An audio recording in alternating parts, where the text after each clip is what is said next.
ፈተና ፒዩሪፋይ ሊያደርግህና ትልቅ ሰው ሊያደርግህ እንጂ ሊያጠፋ ወደ ህይወት ያመጣ። በፈተና የሚጠፋ ክርስቲያን የለም፣ በፈተና ፕሮሞትድ የሚሆን እንጂ።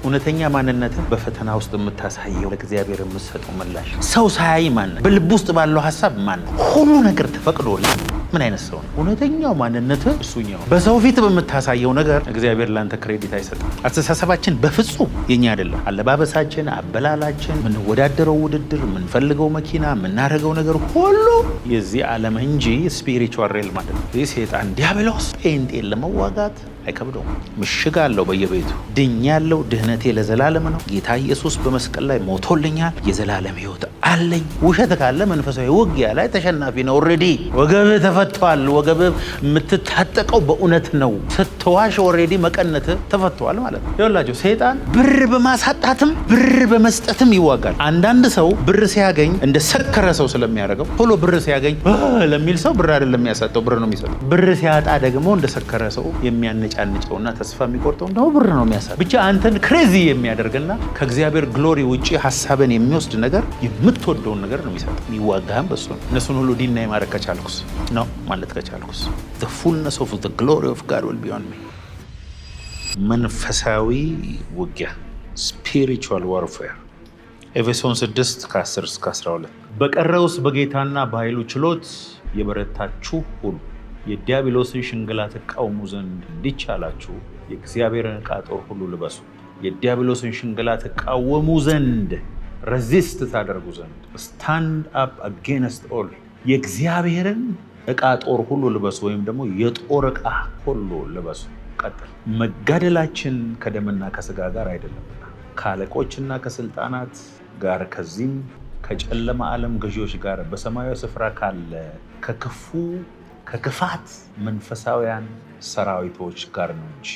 For our struggle is not against flesh and blood, but against the ruler, against the power, against the world forces of this darkness, against the spiritual forces of wickedness in the heavenly places. Wickedness. አይገርም? መጋደላችን for we wrestle not against flesh and blood.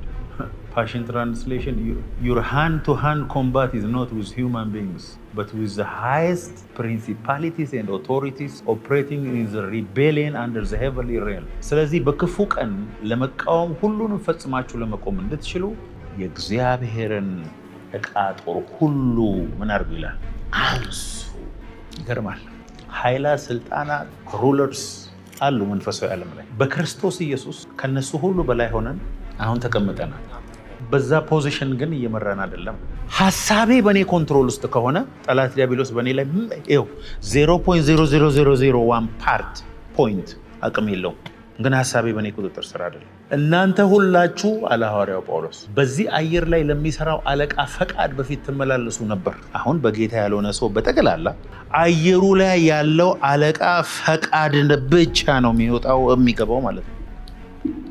በጌታ ከሆነን በኋላ አንዳንድ ጊዜ እንደ ጌታ ፈቃድ ስንኖር፣ አብዛኛውን ጊዜ ግን ስቲል አሁንም በአየር ላይ እንዳለው አለቃ ፈቃድ ነው የምንመላለሰው።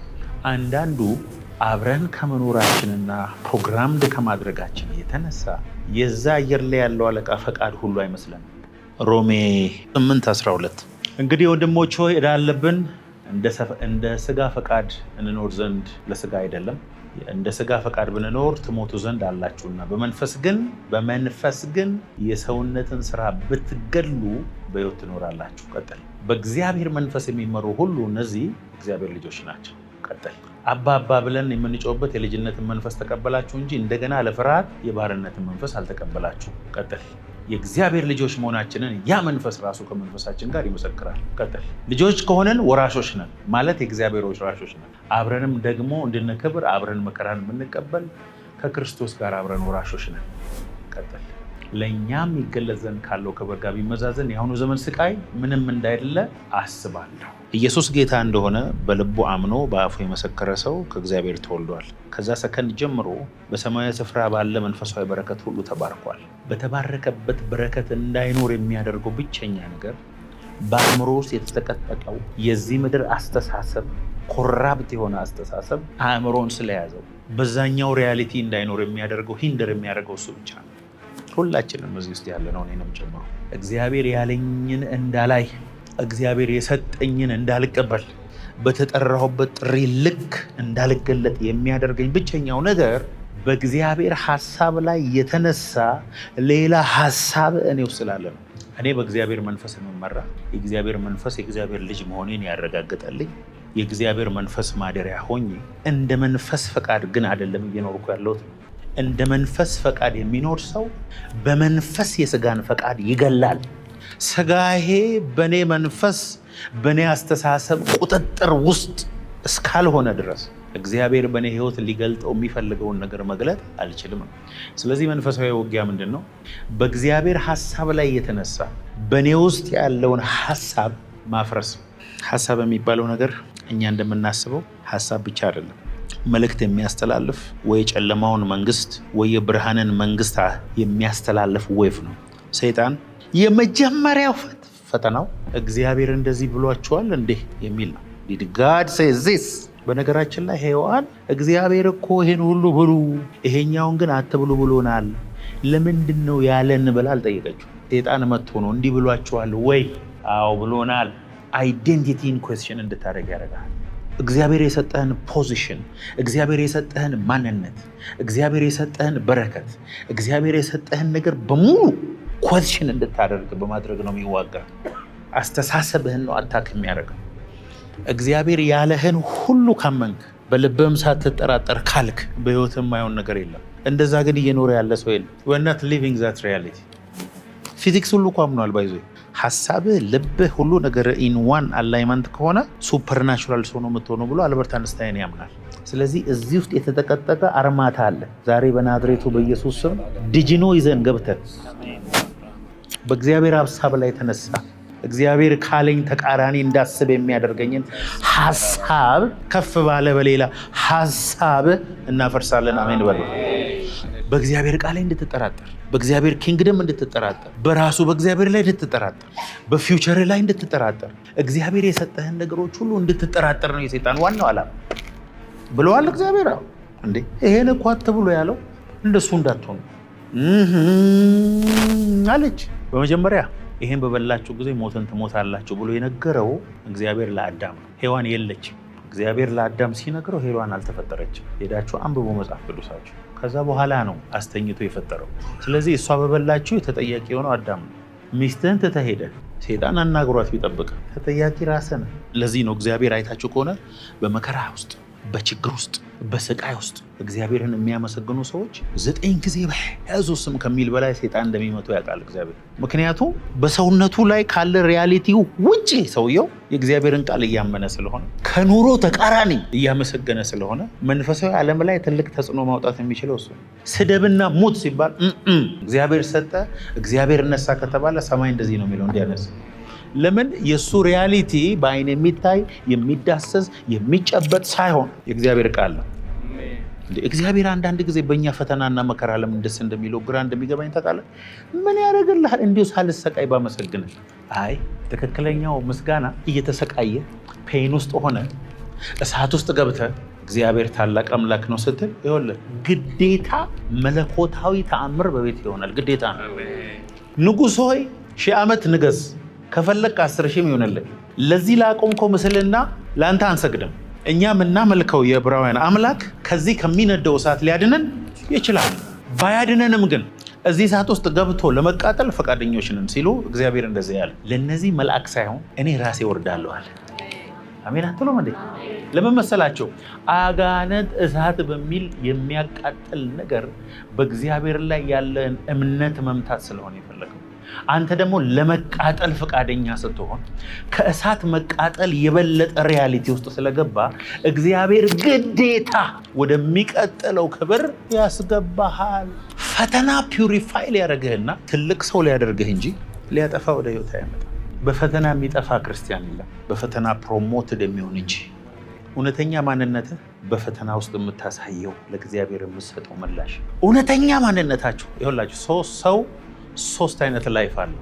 አንደኛው ላይፉ ፐብሊክ፣ ህዝብ ሁሉ የሚያየው ዘንጦ የሚወጣው ከረባት አድርጎ የሚወጣው አነጋገሩን ጠብቆ የሚወጣው ማንነት ነው። ሁለተኛው ደግሞ ፕራይቬት ላይፍ፣ ሰው ሳያይ ማን በልብ ውስጥ ባለው ሐሳብ ማን ሁሉ ነገር ተፈቅዶልህ ምን አይነት ሰው ነው? እውነተኛው ማንነትህ እሱኛው። በሰው ፊት በምታሳየው ነገር እግዚአብሔር ላንተ ክሬዲት አይሰጥም።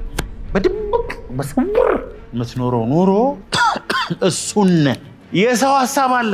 ምን አይነት ሐሳብ? በእግዚአብሔር ዕውቀት ላይ የተነሳ ሌላ የኔ ሐሳብ፣ እሱን አፈርሳለሁ። አእምሮ ሁሉ ለክርስቶስ እንዲገዛ ማርካለሁ። እሱ ነው መንፈሳዊ ጦርነት።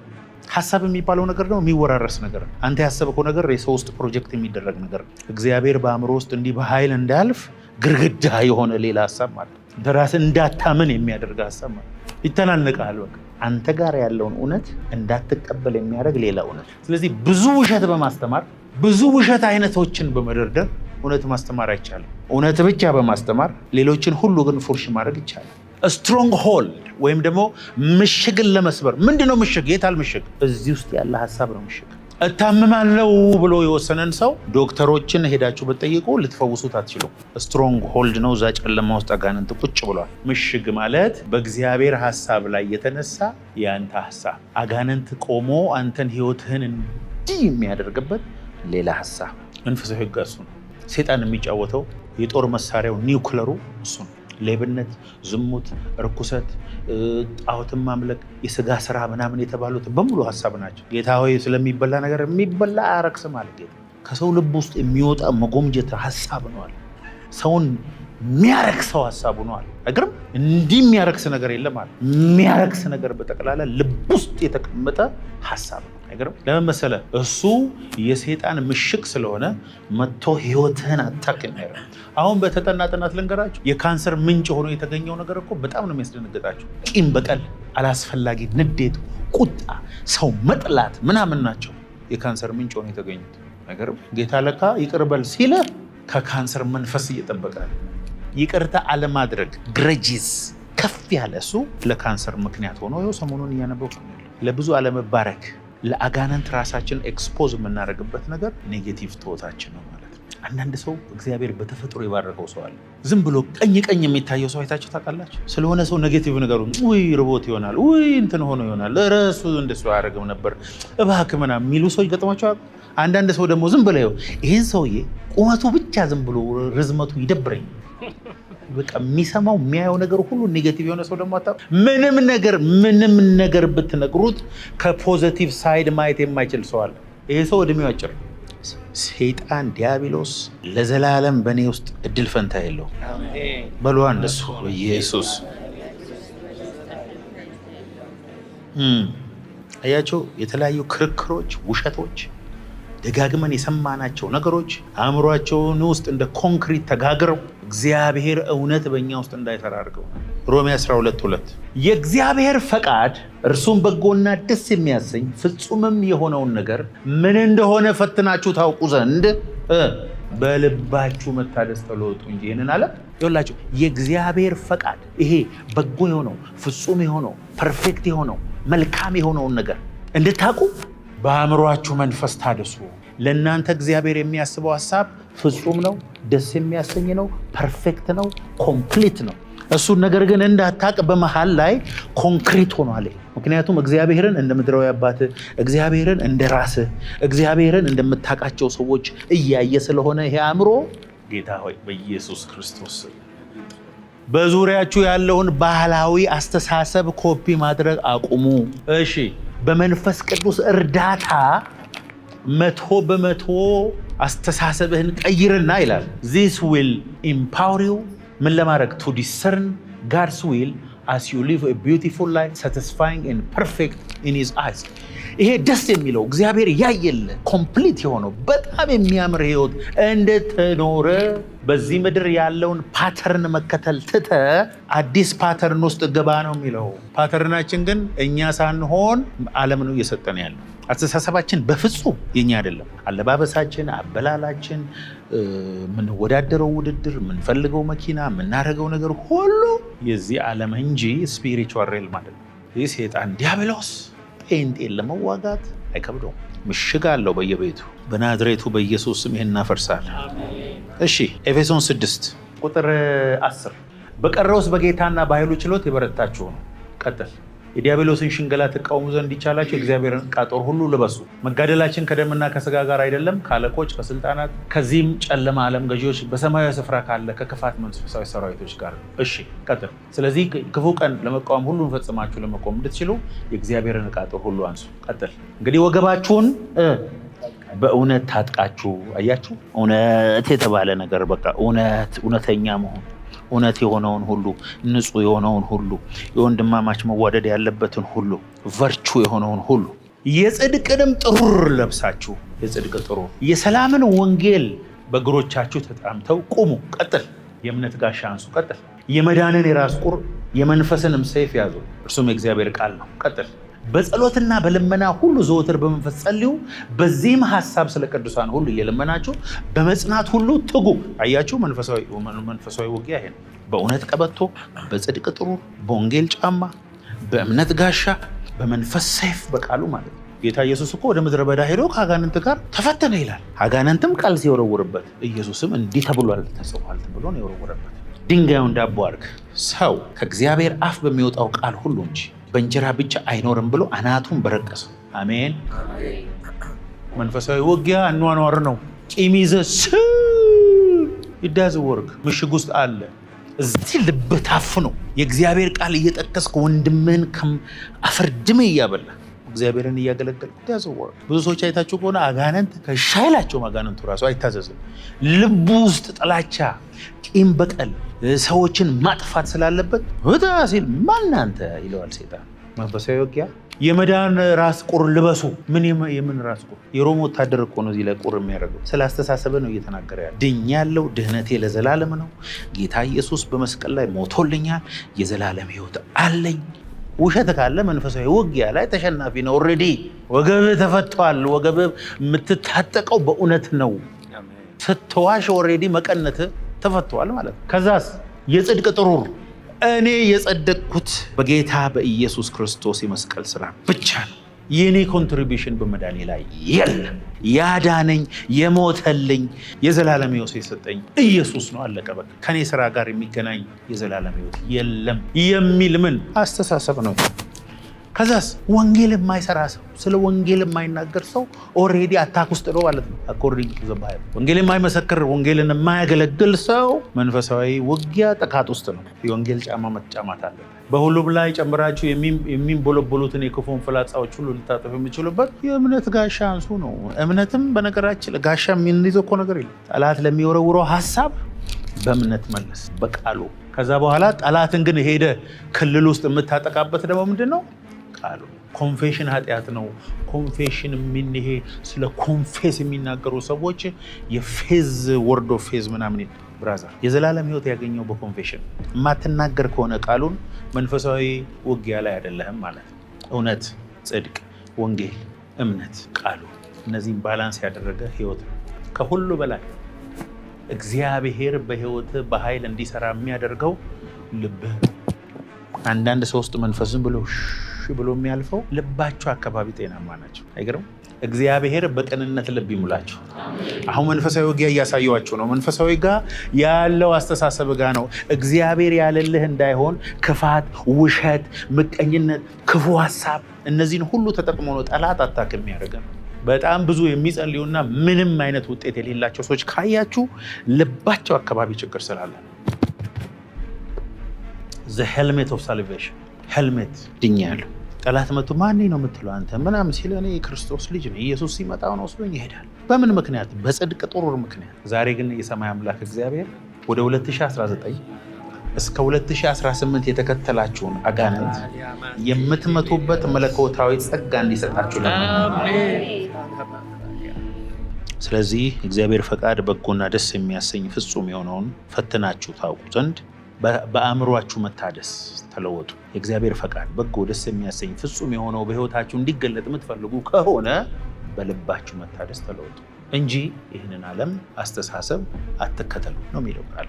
ሉሲፈር ምንድን ነው ያደረገው? ሉሲፈር በነገራችን ላይ አንድ ኃጢአት ብቻ ነው የሰራው። እናንተ ዛሬ ራሱ 100 ሰርታችኋል።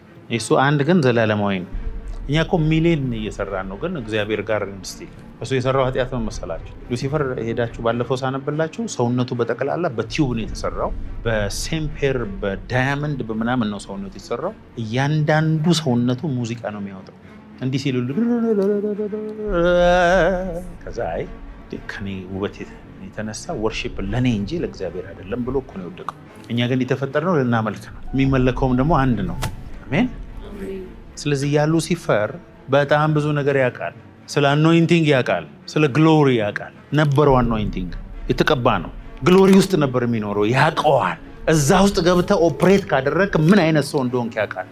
በተቻለ መጠን ብር እንዳይኖርህ አይዋጋህም። እንዲያውም ሰይጣን ፕሮሚስ የሚገባው ብር ለመስጠት ነው። እንድትዝናና ይፈልጋል። መዝናናት ሰይጣን ተዋግቶ አቅም ብዙ መዝናኛዎችን እንዲያውም ይከፍታል። ናይት ክለብ ይከፍታል። ቢቾች አሉ። የፈለክበት ቦታ ሄደበት ትዝናና። ሰይጣን ከመዝናናት ጋር ተጣልቶ አያውቅም። ሀብታም ነው ሁን፣ እንዲያውም ይጨምርልሃል። ዝነኛ ነው በጣም እንዲያውም ዝና ይሰጣል አስፈርሞ።